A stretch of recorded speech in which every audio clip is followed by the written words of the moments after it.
இயேசு கிறிஸ்துவின் மரியாதை. Jesus Christ respect. மனித வாழ்வில் மரியாதை ஒரு முக்கியமான பண்பாகும். இது மனிதர்களுக்கிடையில் நல்லுறவை உருவாக்கும் ஒரு அரிய நெறிமுறையாகும். மரியாதை என்பது பிறரை மதிக்கவும் அவர்களின் உணர்வுகளையும் கருத்துக்களையும் புரிந்து கொள்ளவும் உதவுகிறது. இயேசு கிறிஸ்துவின் வாழ்விலிருந்து இன்று மரியாதை பற்றி நாம் கற்றுக்கொள்ளுவோம். நம் வாழ்விலே அனைவர் மதிக்கத்தக்க நபராய் வாழ நாம் முயற்சி செய்வோம். இயேசு கிறிஸ்து அவரது வாழ்வில் பெற்றோர் தொடங்கி இந்த உலகில் அவர் சந்தித்த ஒவ்வொரு நபர்களுக்கும் மரியாதை கொடுத்திருக்கிறார்.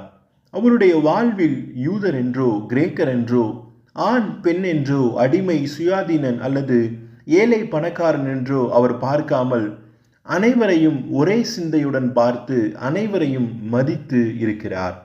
அவருடைய தாயை ஸ்திரீ என்று சொல்ல காரணம் கூட அது ஒரு மதிப்புமிக்க வார்த்தை என்றதால் தான்.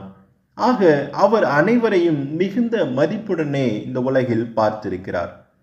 இன்றும் நம்முடைய வாழ்வில் கூட பணம் உள்ளவர்களுக்கு ஒரு மரியாதை என்று, பணம் இல்லாதவர்களுக்கு ஒரு மரியாதை என்று நம்முடைய வாழ்வில் நாம் செயல்படாமல் அனைவருக்கும் ஒரே மரியாதை என அனைவரையும் மதிக்கத்தக்க நம் ஆண்டவர் இயேசு கிறிஸ்து போல் வாழ்வோம் என்று சொன்னால் நிச்சயமாக நம்முடைய வாழ்விலே சிறந்து நாம் விளங்க முடியும்.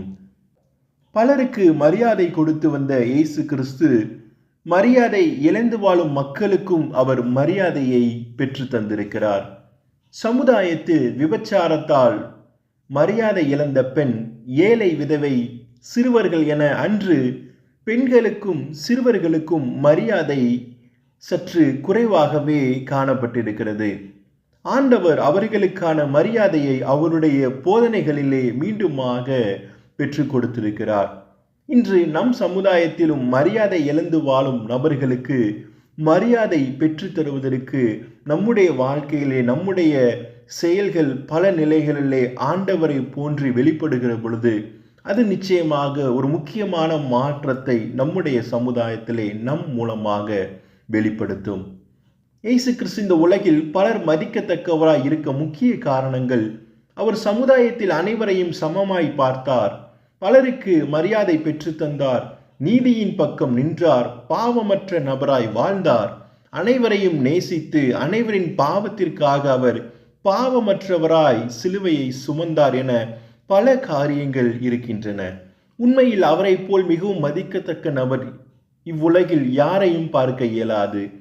ஆனால் அவர் இப்படிப்பட்ட குணாதிசயங்கள் நம்மில் வெளிப்பட வேண்டும் என்று அவர் விரும்புகிறார். அதற்காகவே அவர் மனிதனாக இவ்வுலகிலே தோன்றினார். ஆக அவரின் அடிச்சுவட்டுகளை பின்பற்றுவதன் மூலமாக நம்முடைய வாழ்விலும் கூட நாம் மிகவும் மதிக்கத்தக்க நபராய் வாழ முடியும். இந்த உலகிலே சிறந்த மாற்றத்தை கொண்டு வர முடியும் என்பதே ஆமேன்.